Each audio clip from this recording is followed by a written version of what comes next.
Basi Bwana akiwaweka huru, mtakuwa huru kweli kweli. Tuombe. Tukuabudu na tuliadhimisha jina lako kwa mara nyingine asubuhi njema, mfalme wa ajabu, katika jina la Yesu Kristo. Tukifurahia uwepo wako katika maisha yetu na baraka ya uzima na uhai asubuhi njema. Kijua kwamba sio uhai tumeufanyia kazi, bali ni neema zako umetufikishia kuwa hai asubuhi njema.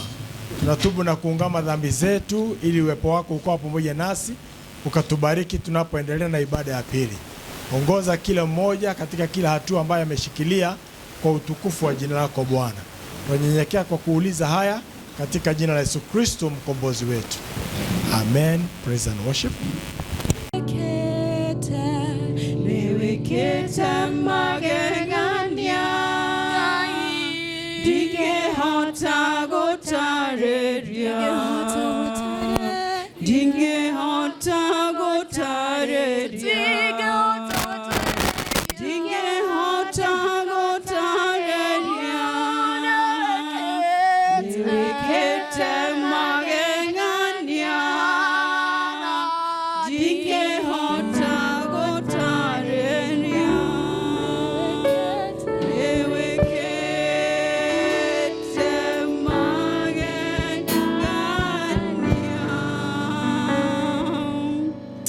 Hivyo ndivyo tunakili asubuhi ya leo ya kuwa umetutendea mema na mengi mfalme, yenye hatuwezi kaelezea asubuhi ya leo.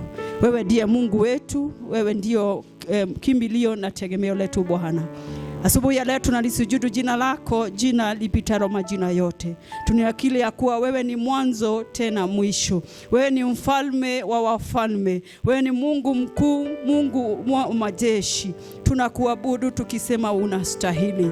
Ukuanza mwanzo utaka mwisho Bwana, ulikuweko na utakuwa mfalme. Ndio maana asubuhi ya leo tunyenyekea mbele ya kiti chako cha enzi, tukirihimidi na kulisujudu jina lako. Tutasema wewe ni Mungu na hakuna Mungu mwingine kama wewe. Wewe ndiye Mungu wetu, wewe ndiye Baba wetu, wewe ndiye kimbilio letu na tegemeo letu Bwana, tunakuabudu. Ndio nasongea kiti chako cha enzi tukiwa na shukrani ndani ya mioyo yetu kwa yale umetutendea Bwana. Tumekili ya kuwa hatuwezi sema yote Bwana, kwa maana umetutendea makuu makubwa na maajabu mfalme. Tumeona uso wako Bwana, tumeona nguvu zako katika maisha yetu mfalme, tumeona ukituponya Bwana, tumeona ukitujalia wema na fadhili zako. Asubuhi ya leo tuinua macho yetu na kwako, tukilisifu jina lako Bwana. Tunashindwa nini tutakao kupea Bwana kwa uwepo wako, kwa ukuu wako Bwana, lakini tunainua kikombe chetu cha wokovu mfalme, tukilisifu na kuhimidi jina lako, tukisema wewe ni mwema kwetu Bwana, wewe ni mwaminifu kwetu mfalme. Ni asanti kwa upendo wako ulioko mkuu juu ya maisha yetu Bwana. Asanti kwa upendo wa msalaba Bwana, kwa maana ulitoa mwanao Yesu Kristo akaangikwa katika msalaba ili tukapokee ufalme, tukapokee wokovu asubuhi ya leo Bwana. Ni asanti kwa maana umetufanya wana wako Mungu wetu, ukatufanya warithi pamoja na Kristo wa ufalme wako. Tunakushukuru Bwana, hata kutufanya watoto katika ufalme wako mfalme. Tunasema ni asanti Mungu wetu. Ni asanti kwa maana asubuhi ya leo umetuamsha kila moja na uhai Bwana, ukatuleta katika nyumba yako ya maombi. Tunakusifu kwa maana Mungu, kuna wengine walilala hawakuweza kuamuka, na sio kwa wema wetu na sio kwa nguvu zetu Bwana, lakini imegharimu mkono wako. Dia asubuhi ya leo tunyenyekea kwako tukisema ni asanti. Ni asanti kwa neema zako Bwana unazozifanya mpya kila asubuhi. Tunajua ni kwa neema zako Bwana hatujaangamia, ni kwa nguvu zako Bwana tulio vile tulivyo asubuhi ya leo. Tunanyenyekea tukikwambia ni asanti. Asanti Mungu wetu, asanti Baba wetu, asanti kwa kutuleta hata kwa nyumba yako mfalme, kama vile Daudi alisema alifurahia wakati aliambiwa aje katika nyumba yako, kwa maana tunajua kwako Bwana kuna ulinzi Bwana, kwako kuna kujazwa na nguvu, kwako kuna kukutana na wema wako mfalme. Tukajua ya kuwa hatutaingia na mlango vile na tutoke vile Bwana, kwa maana tutakuwa tumejazwa na uwepo wako mfalme. Tutakuwa Mungu umekutana na haja zetu katika jina la Yesu Kristo. Tunakushukuru Bwana kwa maana umekuwa Mungu mwaminifu kwetu mfalme. Na sasa asubuhi ya leo tunanyekea miguuni pako tukiomba msamaha wa dhambi. Tunanena ya kuwa sisi ni wakosefu na tunaomba kurehemewa nawe mfalme. Tunajua damu yako inayotiririka kwa msalaba inatatufanya tukua watakatifu mbele zako katika jina la Yesu Kristo. Na tunakuomba asubuhi ya leo katuumbie mioyo safi Bwana. Tuumbie mioyo safi mfalme, mioyo yenye kunyenyekea na kumbodeka mbele zako katika jina la Yesu Kristo. Tunaomba ukafanye upya mawazo yetu mfalme, ili tukawaze yale yanayokufurahisha Mungu wa rehema. Tunakuabudu na tukisema ni asante Mungu wa utakatifu wetu. Tunakushukuru kwa kutusamehe katika jina la Yesu Kristo. Mungu wetu, tunakabidhi nchi yetu mikononi mwako asubuhi ya leo, tukikushukuru kwa maana umekuwa Mungu mwaminifu katika nchi yetu. Tumeona baraka zako, tukaona ukitujalia mvua mfalme, jina lako litukuzwe. Kutupa rutuba mzuri Bwana, tunakushukuru jina lako mfalme. Zidi kuwa Mungu mwaminifu katika nchi yetu katika jina la Yesu Kristo. Hata viongozi wetu ni mikononi mwako mfalme. Tunaombea hekima na maarifa inayotoka kwako, nao ongoza Bwana, wakaongoze kadri na mapenzi yako katika jina la Yesu Kristo. Mungu wa rehema, tunakabidhi familia zetu mikononi mwako asubuhi ya leo, tukiomba Mungu ukakuwa pamoja nasi mfalme, ukakumbuke watoto wetu, ukakumbuke wazee wetu, ukakumbuke bibi zetu mfalme.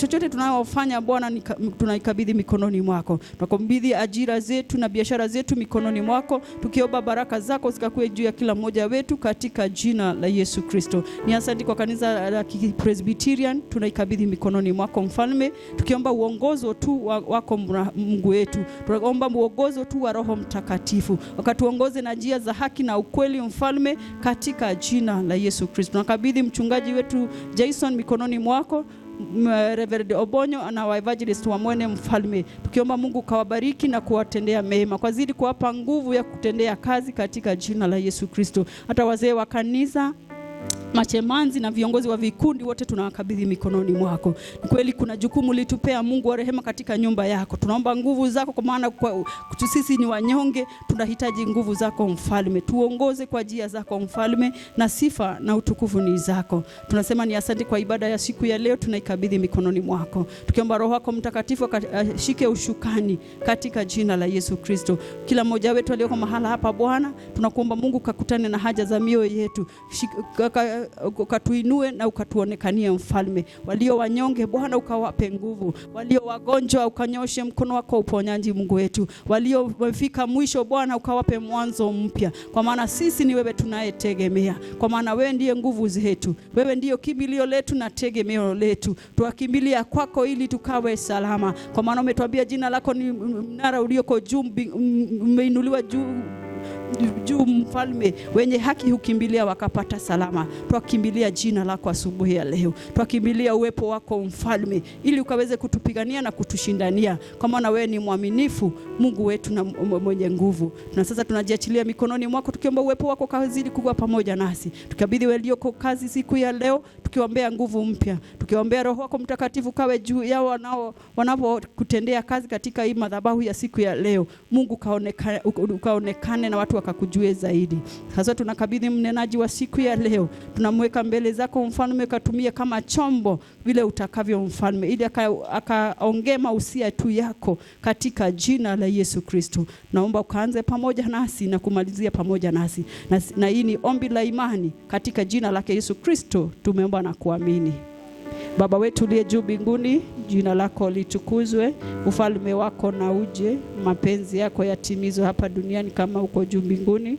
Utupe leo riziki yetu, utusamehe makosa yetu kama nasi tunavyosamehe waliotukosea, usitutie majaribuni, lakini utuokoe na aliye mwovu, kwa kuwa ufalme ni wako na nguvu na utukufu milele. Amina.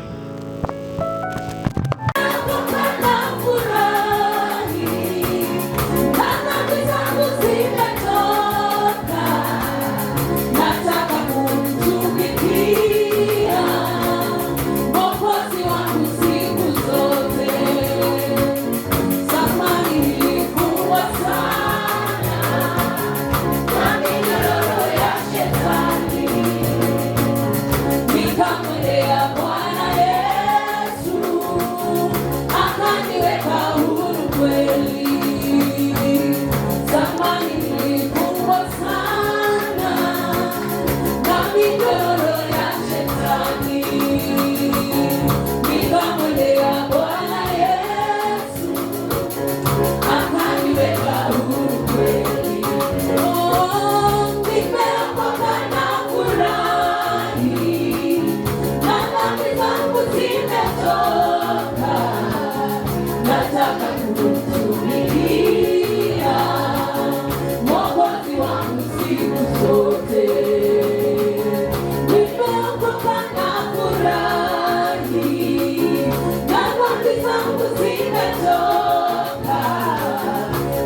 nataka kumtumikia Mwokozi wangu siku zote.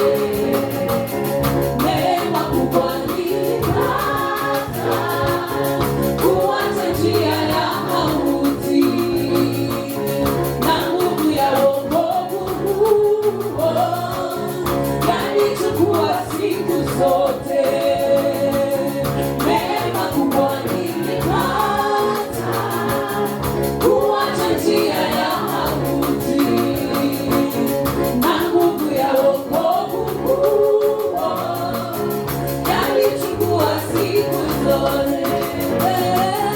Nimeokoka na furahi, dhambi zangu zimetoka, nataka kumtumikia Mwokozi wangu siku zote. Nimeokoka na furahi, dhambi zangu zimetoka, nataka kumtumikia Mwokozi wangu siku zote. Na siku moja nitafika mbinguni kwake Mungu wangu, milele nitamhimidi na kumwimbia kwa shukrani. Na siku moja nitafika mbinguni kwake Mungu wangu, milele nitamhimidi na kumwimbia kwa shukrani. Nimeokoka na furahi, na dhambi zangu zimetoka, nataka kumtumikia Mwokozi wangu siku zote. Nimeokoka na furahi, na dhambi zangu zimetoka, nataka kumtumikia Mwokozi wangu siku zote. Twaja mbele zako na tukikushukuru sana kwa sababu umetuletea hawa wanarika kwa hii kanisa, na ni kujitolea tu wamejitolea. Hakuna mtu amesukumwa ama tumemwendea kwa nyumba pahali anakaa, ni yeye amejileta. Ni kwa sababu ako na kiu ya kujua neno lako na kushikana na wengine kwa njia za maombi na kwa njia ya kusoma neno lako. Tuwaombea uweze ukawasingire na wema wako na utukufu wako. Na wakati shetani nawe anakuja kwa njia ya kuwaingilia kwa mambo kama hayo tunasema ya uraibu, Mungu na Baba wetu, twaomba uweze ukawaondolea kiu ya mambo ambayo haitawasaidia, na uweke kiu ya mambo ya Mungu. Na wakati mtu atakao jisikia ako uchovu, Mungu na Baba wetu, mtumie rafiki atakayemshika mkono na wataenda hii safari pamoja. Hata sisi tumekuwa wachanga na tunajua kuna mashinda mengi wanapitia. Mungu na Baba wetu, twawaombea wasilemewe kwa hii safari. Enda pamoja nao hata kwa sasa wakienda kwa Bible study, hiyo neno iweze ikawashikilia na iweze kuwa ni chakula na maji ya uhai katika mioyo yao na katika siku zao zote. Asante kwa yote wanahitaji, kwa sababu wewe ndiye utawapatia yote. Twaomba na kuamini katika jina la Yesu Kristo aliye mwamba wa utukufu wetu. Amen. Going.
Church choir and then church school. Kama mko na presentation mjitayari.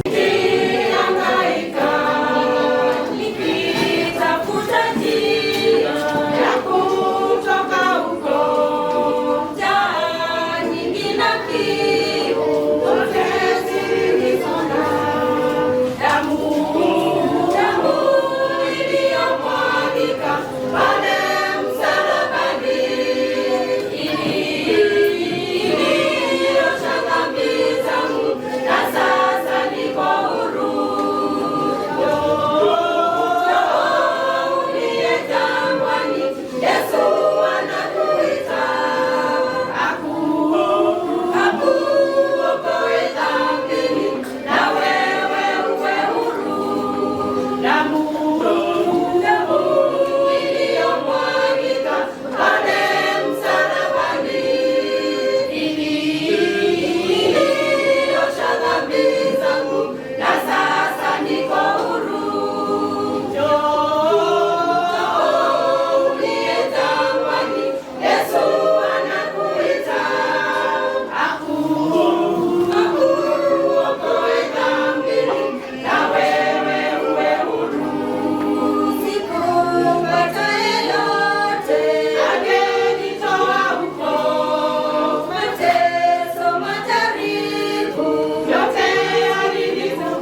Marching, we are marching. Marching, we are marching in the light of God.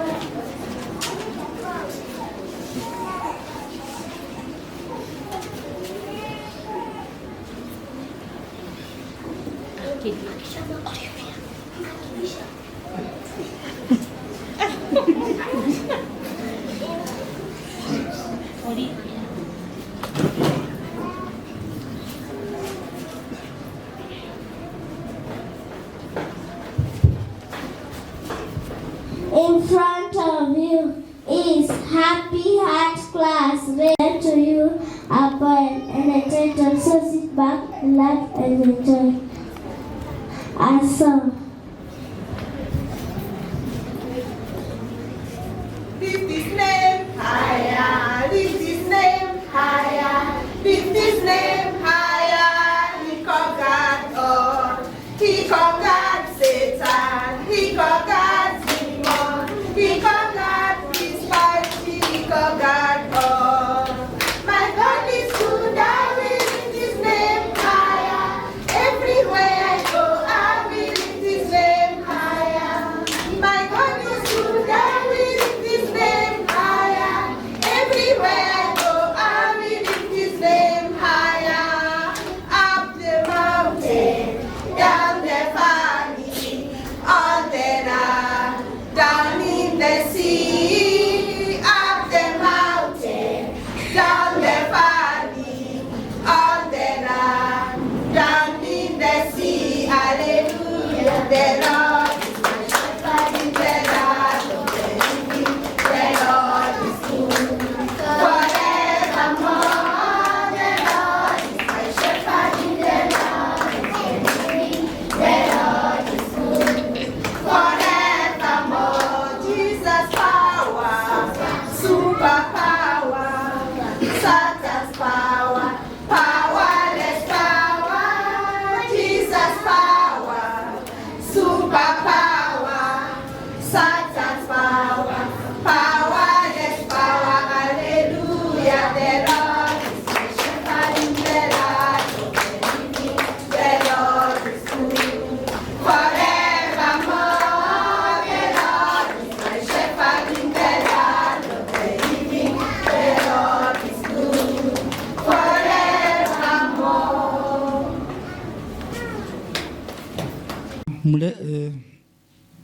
Kwa maana mlevi na mlafi huingia umaskini na utepetevu humvika mtu nguo bofu. 29. Ni nani apigae mayowe? Ni nani aliaye ole? Ni nani mwenye ugomvi? Ni nani mwenye mguno? Ni nani aliye na jeraha zisizo na sababu? Ni nani aliye na macho mekundu? Ni wale wakao sana kwenye mvinyo, waendao kutafuta divai iliyochanganyika. Usitazame mvinyo iwapo ni nyekundu, ilitiapo bilauri rangi yake ishukapo taratibu. Mwisho wake huuma kama nyoka, huchoma kama fira. Macho yako yataona mambo mageni, na moyo wako utatoa yaliyopotoka. Naam, utakuwa kama alalaye katikati ya bahari, au kama yeye asinziaye juu ya mlingoti. Utasema, wamenichapa wala sikuumia. Wamenipiga, sina habari. Nitaamka lini? Nitazidi kuitafuta tena. Hilo ndilo neno la Mungu na neno linaendelea. 18 hadi 21. Na mimi nasoma, naitwa Masi, nimeoa Kristo ni Bwana. Waefeso 5 verse 18 21. Tusome pamoja.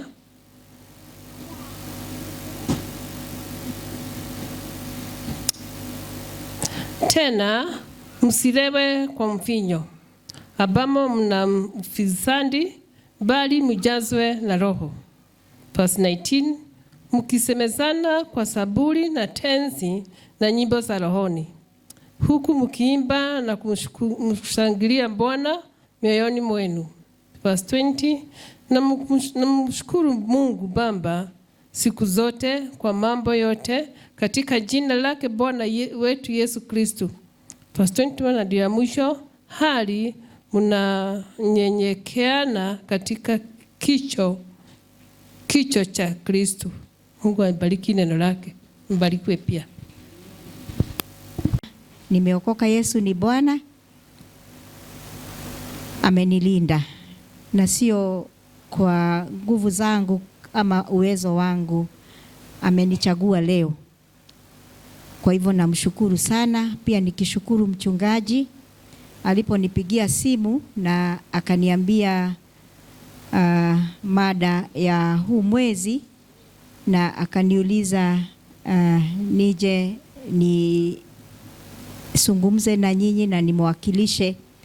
Nikaona hiyo kweli ni sijui niseme ni privilege kubwa sana, kwa sababu nasimama hapa kwa nia ya mchungaji na wazee wa kanisa, na nikaambia Mungu tu aweze akanitumia juu ni wengi wangefaa.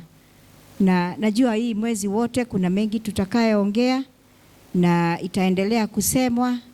Kwa hivyo ni kusema tu mimi na katakata tu hapo katikati, na wale waliweza kusikiliza ibada ya midweek service kwa YouTube ya PCA Kariobangi South, tulisikia mchungaji akianzia na akisema huu ni mwezi wa kufikiria mambo ya ufungwa juu ya uraibu. Na tutaenda nikisema mimi ni mwalimu, mimi nakuanga mwalimu, kwa hivyo naweza kosa kuwa evangelistic vile labda wengine mumezoea hapa KCC, na nimefurahishwa sana hata na praise and worship.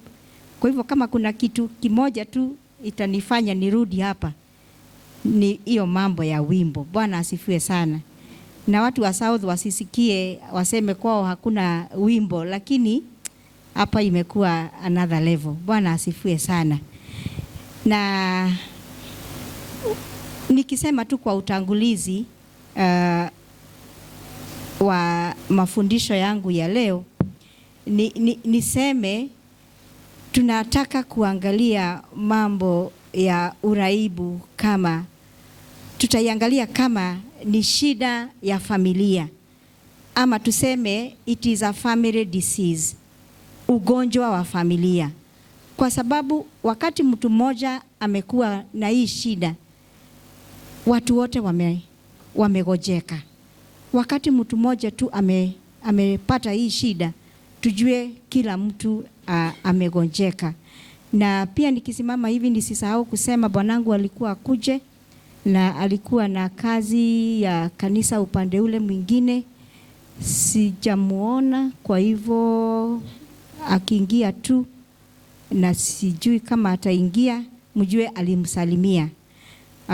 Wale watoto wengine tuliwaacha upande ule mwingine, kwa sababu kuna moja mdogo mjukuu wangu, yeye anapenda brigade sana, na akasema ni lazima ataingia klasi ya brigade na hangetaka kumiss, na alikuwa tena na miss mwalimu wake wa Sunday school. Kwa hivyo ndio mkiniona niko hapa peke yangu, wengine wako upande ule mwingine. Tuendelee pamoja, na ndio tunajiambia mambo ya uraibu ni mambo inahusiana na mambo ya mafikira, na pia inahusiana na mambo ya kiroho, kwa sababu wakati fikira zako zimeingiwa na mambo ya ile inayateka nyara na hakuna kitu ingine unafikiria isipokuwa hiyo jambo, ni kumaanisha ni ile jambo na wewe unaweka juu, hata juu ya Mungu. Bwana asifiwe sana. Na hapo ndipo nasema inakuwa tu ni jambo la mafikira na pia ni jambo la kiroho, kwa sababu nikisema na kimombo, anything that you elevate above God, kitu yote unainua juu ya Mungu, hiyo naye inakuwa ni ufungwa, na tunaweza sema hiyo kweli ni uraibu. Na kitu kimoja najua, Mungu ametutofautishana sana na wanyama, kwa sababu ametupee nafasi ya kuchagua. Uchague lile litakapo kuongoza, na Mungu hawezi cannot force you. Mungu hawezi akakurasimisha ati ni hii njia utaenda. Amekwambia hii ndio njia na hii ndio njia nataka ufuate, lakini kama utafuata ama kama hutafuata, hiyo amekuachilia kwa uhuru. Ni wewe utakapo, ni wewe utakapo amua. Kwa hivyo wakati unaingia kwa njia zote za uraibu, sio ati Mungu ndiye amekuongoza, wewe ndio umejiamulia hiyo ndio njia ile utakaofuata. Lakini maandishi inatuambia that kitu chote kimeruhusiwa, lakini ni wewe utakachoamua ni kitu gani utakapoamua vile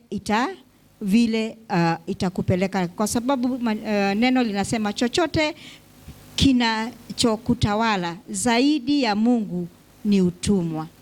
So anything that controls you is bondage. Na tukiendelea pamoja, nataka tuone mambo kadhaa. Na ya kwanza tutaona ni aina gani ya uraibu tutajikuta kati yake. Na tena tujiulize ni kwa sababu gani sisi tunajipata kwa hiyo uraibu, hata kama tunajua matokeo yake sio yale mazuri sana. Na pia tujiulize ni ishara gani waweza jua ati uko kwa hii uraibu. Ni ishara gani ama ni mambo gani inafuatana na wewe ili ujue na kweli nimeingia kwa hii shimo na ningetaka kutoka. Bwana asifiwe sana. Tena tutaangalia na tujiulize ni hatari gani tunajiingiza kwake. Na mwishowe tuangalie na tuone tutapata tiba namna gani. Bwana asifiwe sana. Na nimesema addiction as a family disease. Kwa nini tunasema uraibu ni ugonjwa wa familia? Na nikasema jambo moja, nikasema hivi, mtu mmoja akijipata ameingia kwa hiyo ugonjwa, atavuruta wengine wote. Na tutaona tukiendelea ni aje unavuruta watu wengine wawe hata wao ni kama wako wagonjwa. Na njia ingine ni kwamba kuna kuanga ni kama kuna pattern hata kwa familia. Sijui kama umeona sana sana tukiongea mambo ya pombe, kuna familia iko na hiyo tunahitaji kwa Kiswahili sampuli ile inafuatana. Moja alianza, babu yake wako alianza, ukapata baba yako aliendelea naye, na sasa imeingia mpaka kwa watoto wako. Kwa hivyo ni kama kuna pattern nyingine naye inaingia kwa familia. Usiweke hiyo for now, I'll tell you when to put it. Pia tunaona na tunajiuliza kwa nini tena tujipate tumeingia kwa uraibu. Na tuseme wakati mwingine hata hatujui tukiingia.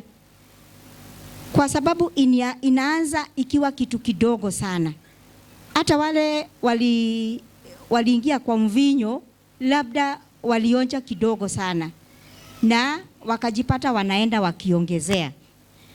Wakati mwingine unajisikia hiyo jambo umetenda imekufurahisha sana, na wakati mwingine tena utarudia ili upate hiyo furaha ulipata. And we call it in psychology the feel good feeling, kwa sababu kuna kemikali hata kwa kichwa yetu tunaita dopamine, na inatafuta vile itajitoshelesha kwa vile wewe unaendelea kufanya lile jambo. Na jambo lingine ni kusema, wakati mwingine hata sisi kwa familia tunaikubali.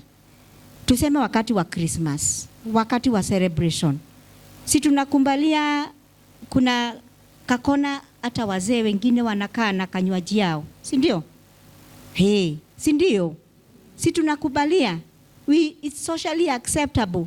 Na wakati mwingine hata wakati wa udhoni, si mnaitisha johi ya dhuri, si mnaitisha hiyo pombe ya hata kama haitakuja na mitungi, umepokea bahasha na umesema hii ni pombe ya already.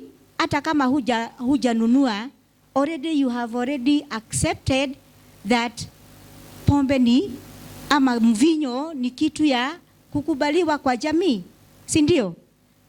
Na niseme tena, inakuwa mambo ya uzito sana, kwa sababu ni kama umepanda an altar ya uraibu wakati unaanza kuitisha pesa ya wazee ya kujifurahisha. Na kanisa sana, sijui hiyo mipaka tutaweza kuweka aje, kwa sababu tunasema utamaduni ni lazima na Ukristo, sijui kuna pahali tunaweka kando Ukristo wakati wasichana wetu wanaolewa na tunasema tunavaa nguo ya utamaduni, lakini hatujui ni nini tumepanda kwa ile nini, kwa ile familia. Kwa hivyo tunasema ati hii mambo ya uraibu tunaikubalia tu juu tumekuta hiyo ndio mambo ilikuweko na sisi tunaendelea. Bwana asifiwe sana. Na jambo lingine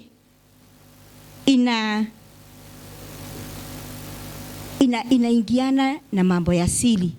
Kuna yale mambo utafanya na utayafanya kwa kisiri, na kwa sababu hakuna mtu anajua, wewe unajua tu wewe uko safe, na itaendelea hivyo.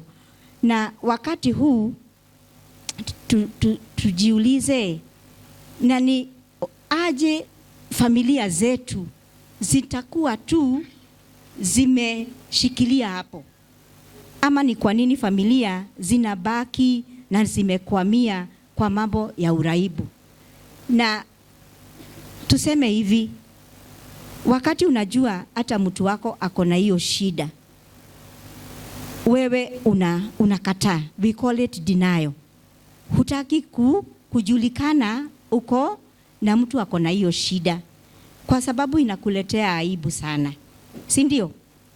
Hata ni mama wengi sana hutaki hata watu wajue bwanako anakunywa, na tena labda anakuwa deacon, anakuwa mfanyikazi wa kanisa, lakini kwa sababu iko na aibu unaiweka ikiwa kitu ya siri na inakuwa a family secret. Yeye aendelee tu kuendelea hivyo, lakini aendelee kufanya kazi ya Mungu. Lakini wewe kama mama, kwa sababu ni wewe unanukiwa na hiyo sigara, unaificha kwa sababu ni kitu inakuletea aibu. Na pia tukisema hivyo tunasema wakati mwingine tunaogopa. Huwezi hata share ikiwa ni prayer item, useme na sasa ningetaka mniombe kwa sababu kuna hii shida iko kwangu na sijui tutaitatua aje. Kwa hivyo hujui kama utaambia mtu ikiwa prayer item na aende naye akisha hiyo moto ijae kwa kanisa, mtu wako asimamishwe kwa kanisa. Kwa hivyo unasema tu wacha tu ikae tu kwa familia yetu.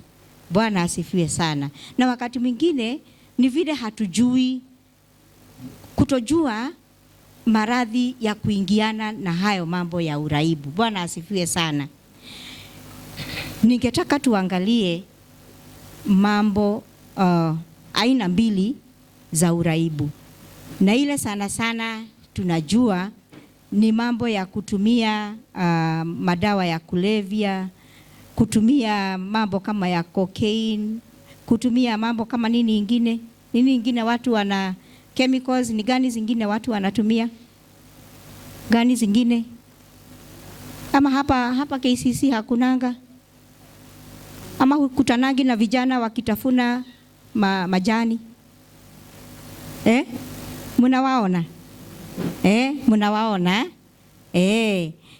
Na ni wangapi wanaenda kwa chemist, anasema mimi nimesumbuliwa na kichwa, nataka unipe painkiller. Over the counter prescription. Na hiyo dawa inazoea mwili wako. Na wakati hujakunywa hiyo unasema kuna dawa yangu sijakunywa. Kwa hivyo unapata kuna watu wana misuse even the prescribed drugs because wananunua over the counter, si ndio? Kwa hivyo tujue tuweza kuwa hata sisi tunatumia dawa kwa njia zile hasifai. Na niseme hata sana kwa wale watu wanatumia hizi dawa zito za ulevi, hata wanajua ni dawa gani. Na twingine tunakuwa tudogo sana twa 10 bob. Hiyo akikunywa atakuwa amefika hapo nje, akirudi kwa nyumba hanuki kitu, lakini ile maongeo ako naye unaona hamuko pamoja. Na wewe kama mama unajiuliza ni nini ametumia. Wengine labda hata wananunua, kuna hizo biscuits zinakuwa zimewekwa, anakula, wewe unafikiria tu anakula, na mtoto akiwa hapo karibu anamkataza, hangetaka mtoto akule. Kwa hivyo ni vizuri ujue there are many ways tuna abuse hizi madawa, na zingine hata zinatumika tu tukiwa hapo kwa sababu atanunua aweke kwa chai yake, aendelee kunywa chai, na wewe unasema kijana wako hatoki nje. Lakini zinatumika tu kwa macho yako, lakini wewe hujui, lakini tabia ndizo zitakwambia. Bwana asifiwe sana. Hizo najua kama Wakristo hatuwezi sema tunahusiano nazo sana, lakini ile naweza jua tuko na uhusiano nazo na hatujui ni hizi nitakacho taja hapa tukiendelea. Na niseme hivi, mambo ya ulevi inaweza shika kila mtu. Anybody can be a victim. You remember somebody, a righteous man like Noah. Si ndio? Na maandishi natuambia alipanda nini? Alipanda, ilikuwa sio minazi, alipanda miti ya wine na akakunywa na akalewa, na wakati alilewa nguo zake zikafunguka. Na wakati kijana moja alikuwa anaingia akaona uchi ya babake, akaenda akaambia wengine, na kuna yule alikuja tu akienda na nyuma na akafunika babake. Na kwa sababu babake alijua kuna yule alitangulia, huyo alitangulia ndio alinenewa maneno ya kumkasi, and he continued to bear a cursed generation. Kwa hivyo tunasema hivi, mambo ya ulevi inaleta mambo ya aibu, inaleta mambo ya disgrace, na ni vizuri sana hata tujishuku sana wakati tunaingiza watoto wetu kwa hayo mambo. I know many children wanakuanga na trauma juu ya vile wazazi wao wamepiga mama yao, wamewapiga, wanafukuzwa kwa nyumba. I had a case of a boy, even now he's in Form 4, and it has taken a lot of counseling and the hand of God, hata na kutolewa kwao, kutafutiwa pahali kwingine atakaa ili aweze akasome, kwa sababu yale aliendea wakiwa wadogo, from the age of 5 to the age of around 13, hiyo kitu imeendelea kumsumbua kwa mawazo. Na wakati tulikutana na yeye, I noticed because his fingers, he had bitten off his fingers, because that is one of the signs that somebody is going through stress. Na wakati ariseto, sasa unamuona na makucha yake inaendelea kumea, lakini anasema kwao hajui kama ataenda na atarudi. So wazazi, hiyo tu, it was just by the way that we be careful, kwa sababu watoto wetu wanaendelea mambo mazito sana, na ni sisi tutawaharibia wakati wao wa mwishowe. Uraibu wa pili ni zile haziko kwa kemikali, na hizo zinaingiana na mambo ya, tunasema mambo ya kitabia. Na nitaka uniwekee Proverbs 6:16 to 19. Proverbs 6:16 to 19. Proverbs ni Methali. Methali 6, media please. Methali 6. Yes. Kuna vitu 6 anavyo vichukia Bwana. Naam. Viko 7 vilivyo chukizo kwake. Next. Macho ya kiburi, ulimi wa uongo, na mikono imwagao damu isiyo na hatia, moyo wazao mawazo mabaya, miguu iliyo nyepesi kukimbilia maovu, shahidi wa uongo asemaye uongo, naye pandae mbegu za fitina kati ya ndugu. Tusimamie hapo. Those are just examples. Ni mifano tu ya tabia zingine tunajipata tumeingiana nazo, na wakati nilikuwa nafikiria, nilikuwa naringanisha pia na uraibu mwingine usio wa kikemikali, na nikasema hivi, kuna wakati tunajipata kwa mambo ya kamari, sijui gambling, sijui ni wangapi wameshaingia hata kwa hizi, unasikia hata kwa Kameme ziko, kwa Inoro ziko, unatuma 100 na sijui unakula nini, si watu wanaingia kwa hizo mambo ya kamari. Na niseme ukiingia kwa hizo, kuna wakati mtu mmoja alikuja kwangu na nililetewa kwa sababu alikuwa anataka kucommit suicide. Na wakati tulikaa pamoja, akaniambia wife yake ametumia almost like 4 million za kampuni na babo ya gambling, na hakuwa anajua ni nini inaendelea. Lakini wakati the wife aliown up that ametumia hiyo pesa yote na mambo ya gambling, yeye alisema tu heli tu nijiue, kwa sababu hii pesa sijui nitalipaje, na ingine ni madeni ya simu na nini. Na wacha tu niseme the relationship was restored na wakarudiana, lakini ilichukua kama muda wa mwaka mmoja. Akasema heli niketi nikae peke yangu.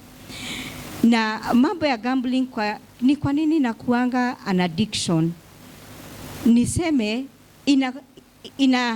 ni kama inakupromise, inakuahidi kukurudishia ile umeweka kwa njia ya juu sana, si ndio?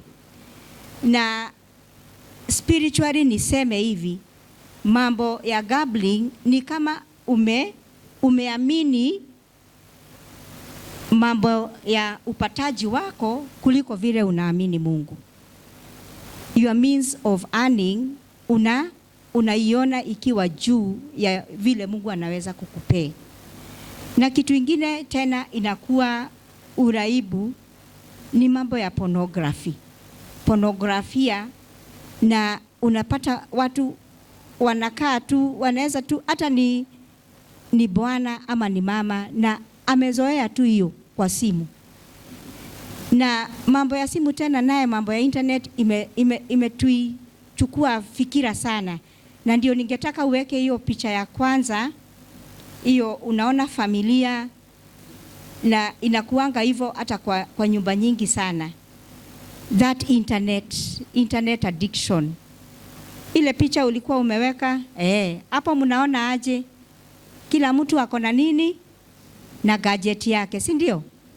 Sasa hata wakati mnasema mzime muombe, ni kama wengine wamewekelea kidole kwa pause ili mkimaliza. Wengine siku hizi hata wameweka earphones tule tudogo, huwezi fikiriana ako online, lakini ako kwa vitu kwa masikio. Si that is a reality kwa nyumba zetu. Haya, na vile inakuwa hata hiyo inaiba mafikira ya watu sana. Hebu weka hiyo ingine, ilikuwa kwa the same, uone ukisha nyang'anya mtoto simu, uone ako na that kind of reaction. Sasa ujue amepata internet addiction, kwa sababu hawezi akajitenganisha na nini? Hawezi akajitenganisha na hiyo mambo ya simu, mambo ya runinga na mambo ya mtandao. Addiction ile ingine tunakuanga naye ni ya mambo ya chakula. Na uwezi sema ati wewe you are not an addict of food. Sijui ni pahali kama mmeshaenda kwa na ilikuwa imetajwa hapo, tumesoma kwa Proverbs mambo ya gluttony. Yani unaenda kwa sherehe, unaanzia laini pale, kabla ufike laini mwisho hata sahani yako haina space. Na kuna chakula zingine pia unachanganya na haziwezi, sio za kuchanganywa. Kama umekuta fruit salad ndio sasa ya mwisho na unataka kuwekelea juu ya hii mchuzi ya pilau, umekuta kuna maji inapeana na unaambiwa it's a choice ya maji na soda. Unaweka maji hapa na soda hapa, si ndio hiyo? Na unaona ni comfortable. Na kama ni pahali kwingine kuwe na tukuku, yani hata uhesabu juu, uangalie ni watu wengine wako nyuma yako, wewe tu unaweka tu, si ndio? Ana pahali ingine muende pamoja, unaambiwa this is what I can afford to buy, na wewe unaendelea unaitisha what you think you should eat. Na huyo mtu akikuacha ujilipie bill, utajisikiaje? So hii mambo ya kukulanisha mpaka at the end of the day ujui tumbo yako inaumwa na nini, si ndio? Na ndio unaona mtu kama Esau aliuza his birthright kwa sababu ya nini? Hata sisi labda kuna wakati tunauza our birthright. Sijui ni boma gani, kama bwana haleti chakula, mama na watoto wanakula, wanasafisha sufuria na wanaenda kwa kitanda wanasema hapa hatukukula. Sio ni mambo tu ya ulaibu wa chakula. Hata kama mtu kweli haleti, si alikuwa tu kuna ile siku alikuwa analeta, umkumbuke tu kwa hiyo siku, si ndio? Kwa sababu siku yake ya kushindwa, it's not taking it won't take long. Tuseme hata kuna watu wengine mambo ya kazi, workaholics, akiingia kazi anachapa kazi, hata hana wakati wa kufurahia hiyo pesa na hata sana sana naangalia madaktari. Jana nilikuwa pahali ina clinic na nikaona daktari ile laini amepangiwa, laini kubwa sana, na kila moja analipa 4,000. na ataendelea mpaka hawa watu waishe. Kutoka hapo anaingia kwa ward, and I have no problem with your profession, by the way. I have no problem, but what I'm saying, unaweza fanya kazi mpaka huna wakati wa kufurahia ile. Na kumbukeni hata kwa Biblia yule kijana alisema nimepata mazao mengi sana, sasa nitaenda kupanua nini, makobe, inaitwa nini hiyo, barns, naenda kupanua nyumba yangu, kwa sababu naye akaambiwa hii siku, kwa sababu there are people wanaweka kazi yao mbele sana, hana wakati wa kanisa, kwa sababu Sunday sasa badala ya kuja kanisa amewekelea kazi yake juu sana. Na nimwambie hivi wengine, kwa hiyo Proverbs tumesoma mambo ya pride. Ukikutana na yeye atakwambia, mimi hujui ni vile naweka nguvu sana kwa kazi yangu, mimi hujui ni vile nimesomesha watoto, hawajatia nguvu hata kudiscipline watoto wao. Sio vizuri kujiweka mbele na hujui ni kwa nini Mungu amekuweka pahali amekuweka. Bwana asifiwe sana.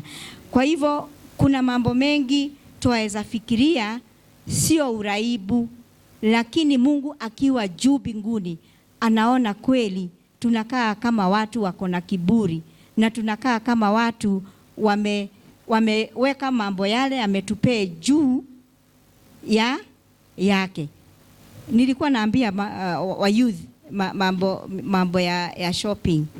Sijui ni wakati mwingine umeingia kwa supermarket na kweli umenunua kitu huku umepanga. Hey. Na tena sisi wa mama si tuko na hiyo shida. Umeona kanguo ikuwa na mama mwingine, na ujui kama hata alienda ile Gikomba akapata kwa bei nafuu, na wewe unang'ang'ana kama yeye, unanunua vitu na hutahitaji, si ndio? Tulikuwa na Bible exposition ya that Proverbs 6 na kweli ilitukera sisi, kwa sababu kama mama mmoja alisema, mimi hata nikiona kitu nanunua tu kwa sababu nimependa kala yake, na hata sijui nitaitumia lini. Kwa hivyo tusiwe na hiyo kutamani kufanya mambo hata kama hatuihitaji, ama tunafanya mambo kwa sababu tuliona na mtu mwingine, kwa sababu hata kupata kwetu hakuringani. Bwana asifiwe sana. Kuna pahali nitaruka kwa sababu ya masaa, juu ningetaka tuulizane, what are the signs, ishara ya uraibu kwa maisha yetu ni gani? Wakati tunafanya assessment ya addiction, kuna ka form tunatumianga, na wacha tu nimuulize maswali hapa, labda utaelewa kidogo. Hebu nikuulize, kwa hiyo tabia, si nimetaja zote mpaka za ulevi mpaka za aina zingine, si ndio? Hebu nikuulize, kuna wakati umesikia ni lazima sasa you cut down, ukate hiyo tabia uko naye? Hata ingine ni ya kuongea na kusengenyana. Kuna wakati unasikia sasa you should cut down kwa hiyo behavior, you should cut down on that, tunaita impulsive buying.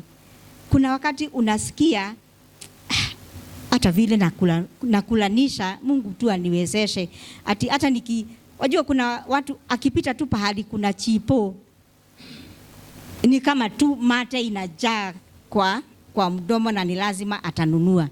Wengine akipita tu pahali kuna nyama choma, hata kama hana pesa, heli tu akatisha tu kadogo ama aende akaonja ya wengine. So unakuuliza, kuna wakati umesikia utakata hiyo tamaa hiyo, na unasema hii tamaa imekuwa too much for me. That is number 1. Number 2, kuna wakati umekasirika wakati mtu mwingine amekuambia Na hii tabia sasa utaacha. Hiyo mambo ya simu mama utaacha. Hiyo mambo ya TikTok.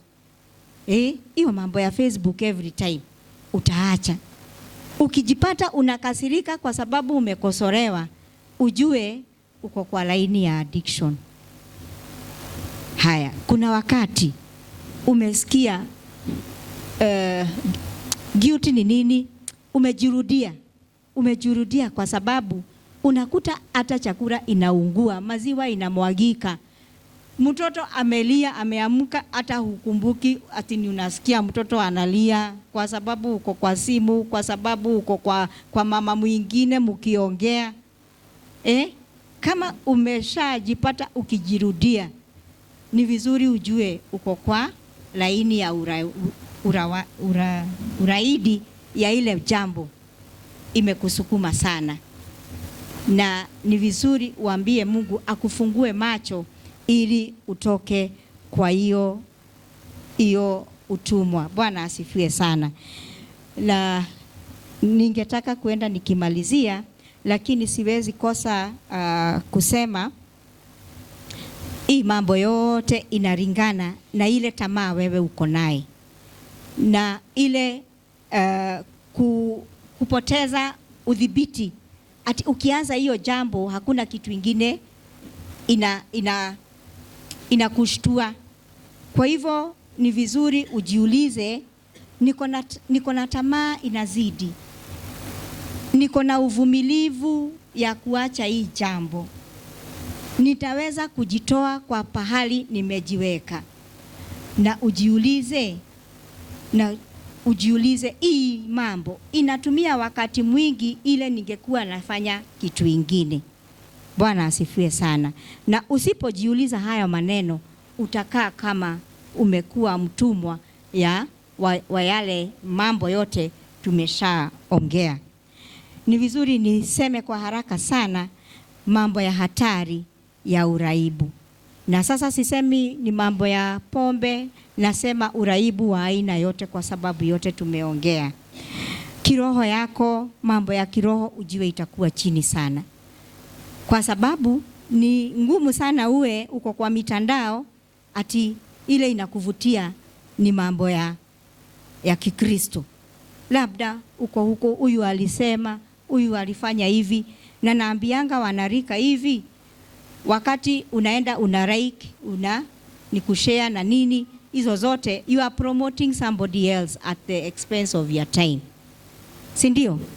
Kwa hivyo ni vizuri tujue, ukiingia kwa uraibu hata kiroho utakuwa chini sana. Na pia kimwili. Juu kuna wale wengine hata wanasahau ni wakati wa kukula. Juu ametekwa nyara kimafikiria, ile kitu tu anafikiria ni hiyo tu kitu, na hata akimaliza hiyo yote anapatwa na uchovu mwingine. Mwili unasikia tu umechoka. Na hebu nikwambie, unaona kama mambo ya pornography, to be sincere, ukiingia kwa mambo ya pornography ni lazima sasa, na nafikiria youth wetu wako hapa na wengine, ni lazima sasa naye shetani atafungua njia ingine, kwa sababu utajipata kwa mambo ingine tunaita kama masturbation. Na hiyo naye inakuletea uchovu, ni kama ulikuwa kazi ya ngono. Bwana asifiwe sana. Kwa hivyo ukifungua mlango mmoja, naye shetani anakufungulia milango ingine. Kwa hivyo hata physically utakaa ni mtu tu umechoka tu, and at the back of your mind tena uko na a lot of shame, kwa sababu hutaki watu wajue, na hutaki watu wakuhusishanishe na hayo mambo. Na ni vizuri tuseme hivi, hata relationships zetu, juu wakati huyo mtu hana bundles kwa simu, si atashinda kwa mzazi akimuitisha pesa, akikuta ka 20 bob anachukua na ni ya kuweka bundles. Na kuna kuwa na mambo ya hata jamii zinafunjika. Kama huyo nilikuwa namwambia mambo ya kamari, hiyo ndoa ilivunjika for 1 year, lakini ni vizuri Mungu aliwarudisha, aliwarudisha pamoja. Na kuna kuwa na mambo ya unajificha, isolation, juu hutaki mtu akuone ni jambo gani unafanya. Naye kifamilia, familia unapata kuna hata watoto wanachukua ile kazi sio yao. Juu kama mzazi ameingia kwa pombe na haleti pesa kwa nyumba, na watoto nao wengine unapata ndio wamechukua kazi ya mzazi, wanaenda wanatafuta pesa, wanatafuta chakula, wengine wanakuwa chokora, wanakuja nyumbani na wanaleta chakula. Na kuna picha ingine ningetaka uniwekee ya enabler, kwa sababu ile shida tena sana sisi tuko naye ni wakati huyo mtu naye ameingia kwa uraibu. Si unaona huyu mmoja anashikwa tu, unamshika, na huyu mwingine anajisimamisha. Na ile kitu najua, we become enablers, ama tunakuwa watu wa kuwezeshaji wale wanatumia, kwa sababu mtoto atalia hakuna internet, na wewe si utaiweka na utalipia, si ndio? Kwa hivyo mtoto atakuitisha pesa na wewe hata hutaki kujua ni ya nini. Kwa hivyo we become enablers, ama tunakuwa wezeshaji wa yale mambo, kwa sababu tunafikiria tuna upendo sana. Na wakati mwingine tungekuwa tu tunamsupport kwa njia ile tunajua ndio halali, lakini tunajiingiza kwa hiyo nini, kwa hiyo tunaita it's kind of a trap. Unajiingiza tu na huwezi ukajitoa kama mzazi, kwa sababu unasema nikikataa kumpatia atalia sana, nikikataa kumsupport. Hata wengine wanasema naweza commit suicide, wengine wanasema hunipendi. Na kwa hiyo boma pia utakuta kuna yule mtoto naye ni mzuri na humpatiangi attention kama vile unapatia huyu ako na shida. Kwa hivyo naye atakuwa anaona hapendwi, na anaweza ona ni kama huyu ako na hii shida ni nzuri kwa sababu anapata attention. Juu ile kitu anaitisha atapewa, na mimi nikiitisha sipewi. Bwana asifiwe sana. Kitu ingine najua, in psychology we say you also become a codependent. A codependent with huyu ako na hii shida. Na unajisahau wewe mwenyewe. Kwa sababu kila wakati unaingia kwa nyumba unauliza ngani aniokire, ngani aniareire, mwamuonire, mumemuona wapi? Na wakati mwingine kifunguo ya bedroom yako inakaa hapa, kifunguo ya cupboard inakaa hapa, kwa sababu akiipata ataingia na atatoa, atajifurahisha, si ndio? Kwa hivyo unakaa kama wewe huyu ni mfungwa wa ile anatumia, na wewe ni mfungwa wa Si mmeshaona askari wa jela? Mfungwa analisha ng'ombe. Ng'ombe imeanza kukimbia, inaanza kama huko Kiambu kuna pahali wanalisha na ng'ombe inaenda kwa mto. So mfungwa anakimbiza ng'ombe isipotee. Naye askari wa jela anakimbiza mfungwa ili asipotee. Si unaona? Mungu tu atusaidie, kwa sababu sisi kama wazazi we have become codependent na huyu mtu ako na hii shida. Wakati mwingine hata unaenda unazima stima ili mtoto wako alale, lakini kama ako na bundles utafanya aje? Na ako kwa chini ya blanketi. Wewe tu ni kuteta, unateta, kazi haifanywi nyumbani. Mimi nikiacha nyumba haioshwi, kwa sababu wakati wewe umeenda na yeye ndio amelala, si ndio? Kwa hivyo ni tu Mungu atatusaidia ili role za familia mtu ashikilie role yake mzuri. Na ndio nasemanga tena, kuna wengine, na sorry to say, wanafurahia wakati hata bwana wake amekuwa kwa huyu hii mambo ya uraidi.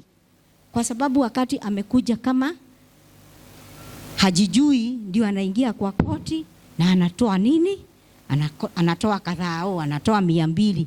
Kwa hivyo labda angetaka akae tu hapo, yeye ni codependent wa aina ingine. Na Mungu tu atusaidie ili tusikae kwa hiyo ufungwa na tusiangalie mambo ikituharibu. Na nikisema jambo moja tu ama mbili, mambo ya jamii, kweli nimesema hata uchumi wa kijamii utakuwa umeenda umepotelea. Na pia huyu mtu wetu ameingiana na haya mambo. Tunajua hata purpose yake ama kusudi yake ni kama wengine sana wamechelewa.